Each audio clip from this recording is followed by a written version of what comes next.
Bapak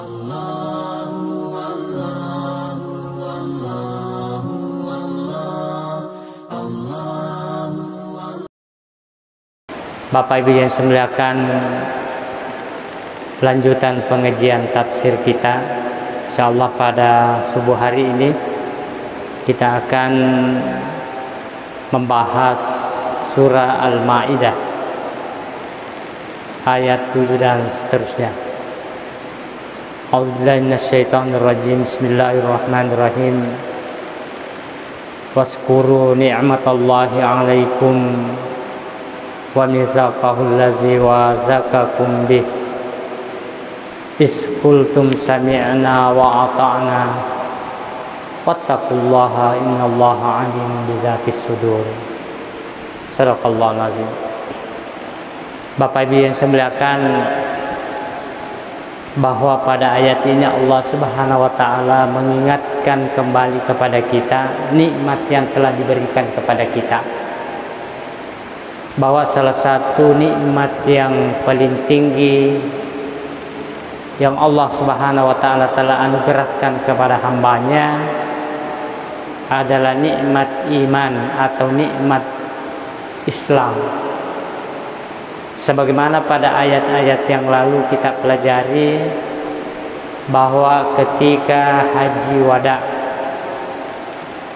Allah Subhanahu wa taala menyampaikan kepada kita, al-yawma akmaltu lakum dinakum wa atmamtu 'alaikum ni'mati wa raditu lakumul Islam madinah. Allah Subhanahu wa taala telah menyempurnakan agama kita dan telah menyempurnakan nikmat kita. Nikmat yang dimaksud di sini adalah nikmat iman. Makanya Bapak Ibu yang saya muliakan, setiap Allah Subhanahu wa taala ingin menyampaikan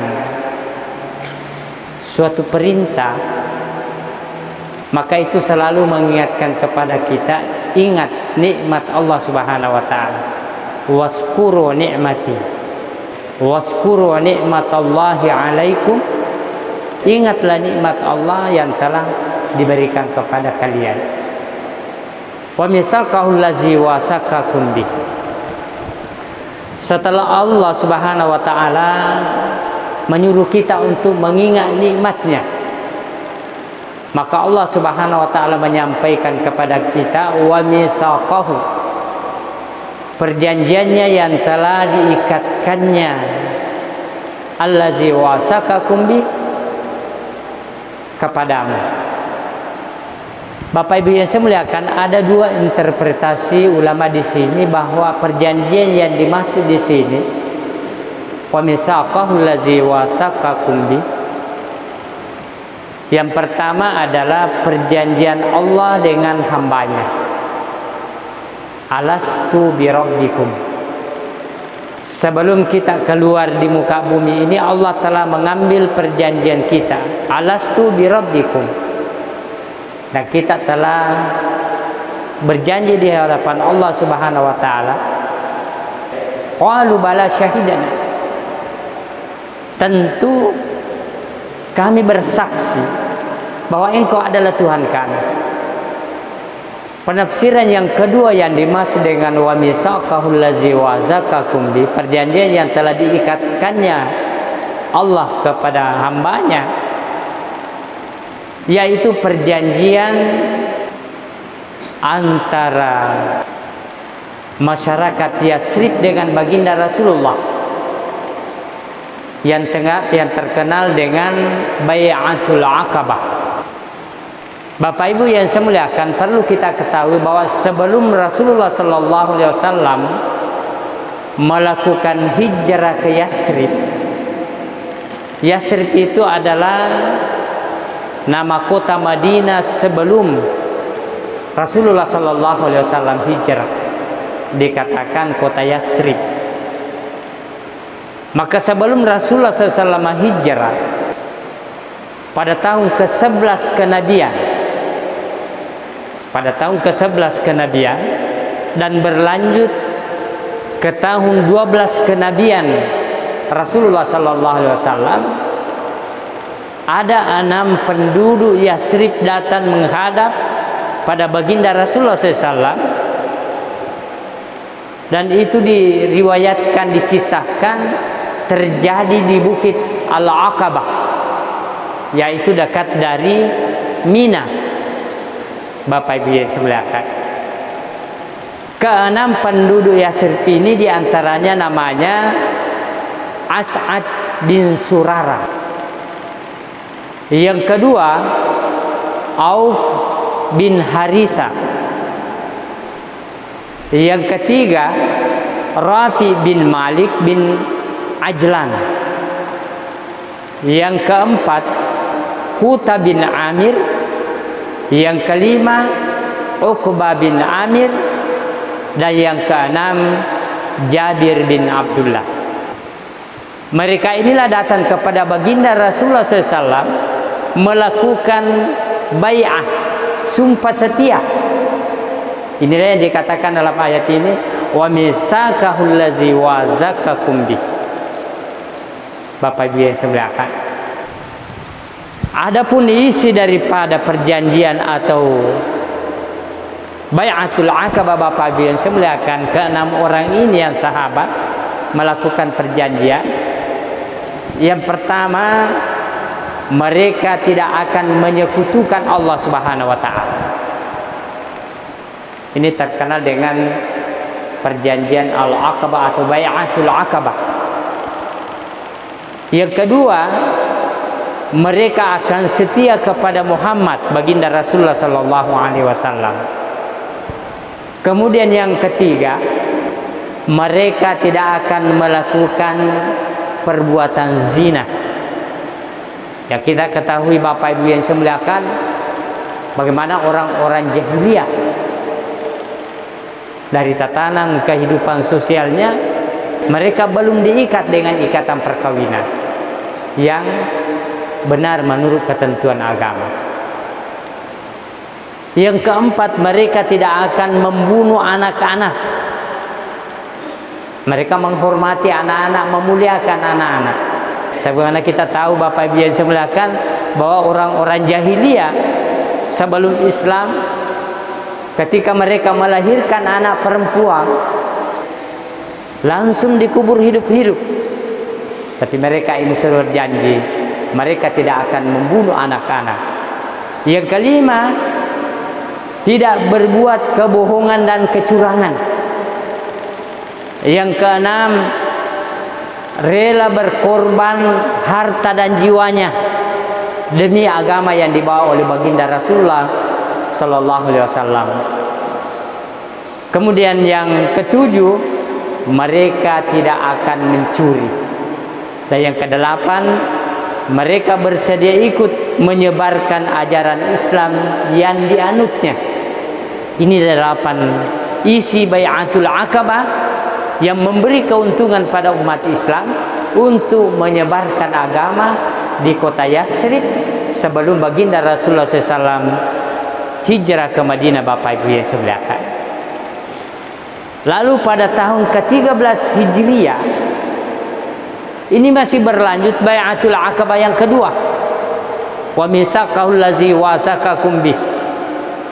Yang kalau bai'atul Aqabah yang pertama, Bapak Ibu yang saya muliakan, berjumlah 6 orang, maka bai'atul Aqabah yang kedua bertambah sebanyak 73 orang. Ini lebih menguntungkan lagi, karena sejumlah penduduk Yasrib datang untuk melakukan bai'atul Aqabah, janji setia di hadapan Rasulullah SAW. Kemudian isi perjanjian itu adalah, yang pertama, ini isi perjanjian bai'atul Aqabah. Yang pertama, taat kepada Allah baik waktu sibuk maupun waktu senggang. Jadi mereka itu betul-betul sudah menampakkan keimanannya, Bapak Ibu yang saya muliakan. Dia tidak mengenal apakah sibuk atau tidak, senantiasa taat kepada Allah Subhanahu wa taala. Ketika panggilan salat datang, mereka meninggalkan pekerjaannya lalu menghadap kepada Allah Subhanahu wa taala. Bapak Ibu yang saya muliakan. Yang kedua, bahwa mereka berjanji berimpak baik waktu kaya atau ketika dia miskin. Dia senantiasa berimpak dalam perjuangan baginda Rasulullah SAW. Yang ketiga, menegakkan amar ma'ruf nahi mungkar. Dan yang keempat, berjanji di jalan Allah, berjuang di jalan Allah, dan mereka siap dicela kepada siapapun. Ya jelas mereka akan berjuang di jalan Allah. Ma'asyiral muslimin wal muslimat rahimakumullah. Kemudian yang kelima, bahwa mereka berjanji menolong Rasulullah sallallahu alaihi wasallam sebagaimana mereka melindungi diri, istri dan anak-anak mereka. Begitu setianya mereka kepada baginda Rasulullah SAW pada Bai'atul Aqabah yang kedua, Bapak Ibu sekalian. Dan Rasulullah pada poin yang ke-6 mengatakan, jika kalian atau mereka tepati apa yang telah dijanjikan, wa misaqahul ladzi wasaqakum bi, yang terkenal dengan Bai'atul Aqabah pertama dan Bai'atul Aqabah yang kedua, kata Rasulullah, surgalah balasan bagi mereka ketika mereka menepati janji. Bapak Ibu sekalian, wa misaqahul ladzi wasaqakum bi, iskultum sami'na wa ata'na, bahwa ketika orang-orang Yasrib kaum Hasrat ini datang menghadap kepada baginda Rasulullah dan telah melakukan perjanjian, mereka mengatakan, iskultum sami'na wa ata'na, kami dengar dan kami taati apa yang kami janjikan dalam perjanjian Bai'atul Aqabah. Wattaqullah. Allah Subhanahu memperingat kepada mereka, wattaqullah, takutlah kepada Allah, dalam arti apapun yang kita janjikan di hadapan Allah Subhanahu wa taala. Bapak Ibu saya muliakan, apakah ketika kita masih dalam rahim alastu bi rabbikum qalu bala syahidana, kita harus tepati janji ini, atau keperjanjian yang dilakukan pada Bai'atul Aqabah pertama dan kedua harus ditepati. Maka Allah memperingatkan, wattaqullah, takutlah kepada Allah, bertakwalah kepada Allah, penuhilah janji yang telah kalian janjikan di hadapan Allah Subhanahu wa taala. Innallaha alimun bizatis sudur.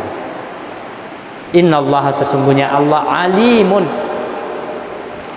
maha mengetahui. Bapak Ibu yang saya muliakan, bizatis sudur, apapun yang terbetik dalam hati kita, dalam dada kita. Kalau kita menampatkan kebenaran padahal hati kita itu mendustakan, alimun bizatis sudur, Allah maha mengetahui. Bapak Ibu yang saya muliakan, ma'asyiral muslimin wal muslimat rahimakumullah. Kemudian pada ayat selanjutnya, ya ayyuhallazina amanu kunu qawwamina lillahi syuhada'a bil qist. Wahai orang-orang yang beriman, jadilah kamu orang-orang yang selalu menegakkan kebenaran karena Allah. Jadi orang beriman itu, Bapak Ibu yang saya muliakan, adalah orang yang menepati janjinya. Yang kedua, orang beriman itu adalah orang yang telah menegakkan kebenaran karena Allah Subhanahu wa taala, bukan karena siapa. Syuhada'a bil qist, bahwa orang beriman itu adalah menjadi saksi dengan adil. Bapak Ibu yang saya muliakan, bahwa orang yang beriman adalah menjadi saksi yang adil. Syuhada'a bil qist. Wala yajrimannakum syana'anu qaumin ala an la ta'dilu. Janganlah karena kebencianmu terhadap satu kaum lalu kamu tidak berbuat adil. I'dilu huwa aqrabu littaqwa. Antara menepati janji menegakkan kebenaran, menegakkan keadilan, itu satu rangkaian ittaqullah Bapak Ibu yang sembilan, ketakwaan kepada Allah Subhanahu wa taala. Jadi baik yang menepati janji maupun menegakkan kebenaran, ataukah dia melakukan keadilan, itu satu bingkai ketakwaan kepada Allah Subhanahu wa taala. Idilu, berbuat adillah. Huwa aqrabu littaqwa, karena berbuat adil itu adalah lebih dekat daripada takwa. Lalu Allah kembali memperingatkan, wattaqullah, bertakwalah kepada Allah, innallaha khabirun bima ta'malun, sesungguhnya Allah Maha mengetahui apa yang kita lakukan. Bapak Ibu yang saya muliakan, yang saya ingin jelaskan pada ayat ini ada dua kata yang bermakna adil, punya persamaan dan punya perbedaan. Pertama adalah mana al-qist, syuhada bil qist, menjadi saksi yang adil. Syuhada bil qist, qistun itu bermakna adil. Adil itu sendiri bermakna adil. Tapi apa perbedaan dan persamaan antara al-qistu dengan al-adl? Dua kata yang punya persamaan makna keadilan. Baik itu kalimat al-qistu syuhada bil qist, ataukah itu idilu, keadilan, punya persamaan nilai keadilan. Tujuan kedua kata ini, baik al-qistu atau al-adil, al-adlu, tujuannya adalah sama-sama ingin menegakkan nilai keadilan, tapi memiliki perbedaan Bapak Ibu yang sebelah. Perbedaan yang pertama, kata adil lebih umum daripada kata al-qistu. Ketika Allah tadi menyampaikan syuhada bil qisti, maka adil yang dimaksud dengan di sini adalah adil yang bisa dinampakkan. Maknanya lebih khusus dibandingkan kata-kata adil. Yang kedua, makna adil itu sendiri menyeluruh, umum. Sedangkan al-qistu itu sesuai dengan kewajaran dan kepatutan. Makanya dalam ayat lain dikatakan wasinu bil qistasil mustaqim, timbanglah takaran itu sesuai dengan yang patut, yang adil, yang wajar. Bapak Ibu yang saya muliakan. Kemudian yang ketiga, adil itu bisa bermakna nampak dan tidak nampak. Sementara al-qistu itu adil bermakna yang nampak. Contoh, keadilan kita terhadap anak-anak kita Bapak Ibu yang saya muliakan. Ketika Allah berbicara tentang adil kepada anak-anak kita, itu ada dua keadilan yang harus kita penuhi. Keadilan secara nyata atau material, dan keadilan secara ruhiyah. Bisa saja ada orang adil sama anaknya dari segi materi, dia belikan baju, dia belikan sepatu, dia belikan celana, tapi dari segi ruhiyah, persamaan dalam perilaku jiwa, mungkin saja ada yang tidak sama mereka perlakukan. Ada yang lebih mereka sayangi dan ada yang tidak mereka sayangi. Tetapi Allah menghendaki keadilan bagi anak-anak kita, baik secara nampak maupun secara ruhiyah jiwa. Bapak Ibu yang semuliakan, inilah perbedaan kata al-adl, bahwa intinya kalimat adil yang dimaksud pada ayat ini, adil itu mempunyai dua makna. Apakah dia adil dalam arti nampak ataukah dia tidak nampak secara ruhiyah. Kemudian al-qistu itu keadilan yang dimaksud di sini adalah keadilan yang terukur, yang wajar, yang nampak. tapi tidak masuk dalam arti keadilan yang secara ruhiyah yang tidak nampak. Bapak Ibu yang dimuliakan, pada ayat ini Allah Subhanahu wa taala menutup ayatnya, wa'adallahu allazina amanu wa 'amilus solihati lahum maghfiratun wa ajrun azim. Allah telah menjanjikan kepada kita, bagi orang yang beriman dan beramal saleh, mereka mendapatkan ampunan dan pahala yang mulia di sisi Allah Subhanahu wa taala. Sebaliknya, Allah menyampaikan kepada kita, wallazina kafaru wa kazzabu bi ayatina. Adapun orang-orang yang ingkar dan mendustakan ayat-ayat kami, ulaika ashabul jahim. Mereka itu adalah penduduk neraka yang jahim. Disinilah keadilan Allah Subhanahu wa taala dalam memberikan informasi kepada kita, Bapak Ibu yang saya muliakan, bahwa ketika Allah membicarakan tentang kenikmatan, pasti setelah kenikmatan itu Allah memberikan informasi yang seimbang, bahwa apabila kamu mendustakan ayat-ayat kami, maka kami akan lemparkan kamu kepada neraka jahanam. Bapak Ibu yang saya muliakan, sekira inilah pelajaran kita pada subuh hari ini. Mudah-mudahan inti daripada pelajaran kita pada pagi hari ini, yang pertama, kita harus senantiasa diingatkan oleh nikmat yang telah diberikan kepada Allah.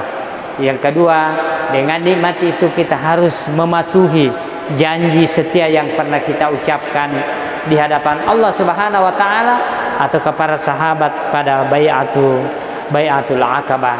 Yang ketiga, bahwa keadilan sangat dituntut bagi kita, karena keadilan itu adalah huwa aqrabu littaqwa, mendekati daripada takwa, sama dengan orang-orang yang menepati janjinya. Bapak Ibu yang saya muliakan, maka mereka akan juga sama dengan orang yang adil, lebih dekat daripada takwa. Dengan takwa itu maka Allah akan memasukkan kita ke dalam surga. Dan ingat, barang siapa yang mengingkari janji atau mendustakan ayat-ayat Allah, maka Allah akan menyediakan neraka jahanam bagi hamba-hambanya. Bapak Ibu yang saya muliakan, mudah-mudahan dengan pengajian subuh kita ini Allah senantiasa memberikan ampunan, rahmat kepada kita, dan senantiasa menunjukkan jalan yang terbaik dan terpetunjuk. Mari kita menutup pengajian kita dengan bermunajat kepada Allah Subhanahu wa taala. Bismillahirrahmanirrahim. Alhamdulillahirabbil alamin. Wassalatu wassalamu ala asyrafil anbiya'i wal mursalin sayyidina Muhammadin wa ala alihi wa ashabihi ajmain. Allahumma taqabbal minna innaka antas samiul alim wa tub alaina innaka antat tawwabur rahim. Allahumma inna nas'aluka imanan da'iman wa ilman nafi'an wa rizqan wasi'an wa halalan tayyiban bi rahmatika ya arhamar rahimin. Allahumma la tada' lana zamban illa ghafarta wa la dainan illa farajta wa la hajatan min hawaiji dunya illa qadaitaha wa yassara bi rahmatika ya arhamar rahimin. Allahumma rabbana ighfir lana wa liwalidina warhamhum kama rabbawna shighara bi rahmatika ya arhamar rahimin. Wa rabbana hab lana min azwajina wa dzurriyyatina qurrata a'yunin waj'alna lil muttaqina imama. Rabbana zalamna anfusana wa illam taghfir lana wa tarhamna lanakunanna minal khasirin. Rabbana atina fid dunya hasanah wa fil akhirati hasanatan wa qina azabannar. Subhana rabbika rabbil izzati amma yasifun wa salamun alal mursalin walhamdulillahi rabbil alamin. Al-Fatihah. Ar-Rahmanir-Rahim. Iyyaka na'budu wa iyyaka nasta'in. Ihdinas siratal ladzina an'amta 'alaihim. Wa akhir da'wana alhamdulillahi rabbil alamin. Wallahu muwaffiq ila aqwamit thariq. Wallahu yatawalla shalihin. Assalamualaikum warahmatullahi wabarakatuh.